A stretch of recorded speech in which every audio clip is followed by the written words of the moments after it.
when you talk about marriage and relationships in this world, which is rapidly changing as far as stereotypical gender roles are concerned, what does equality mean to you? Yeah, equality is really important. I think, a lot of men are, also a lot of good men are asking the right questions. I feel like, what is feminism, or what is, how can we help? And what I'm trying to say is that we are all products of patriarchy, and we are all articulating our space. And we've all been told a certain things, that women work and men are the ones who are breadwinners.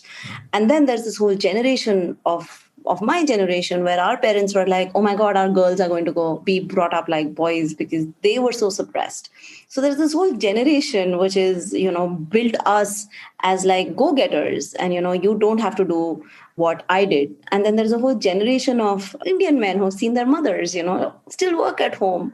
I have faced that, where I've been in relationships where I've kind of have to underplay what I do. I'm like, yeah, I don't make so much money. It's okay. So it's a very thin line. But then there are evolved people who believe in all sorts of equality, from responsibility to opportunity to pleasure to equality everywhere, So, and I think that happens with mature conversations, and that happens with, just feeling and putting it out there. And communication is at the core of it, There are people who write off feminism and are like, oh my God, you're talking so much.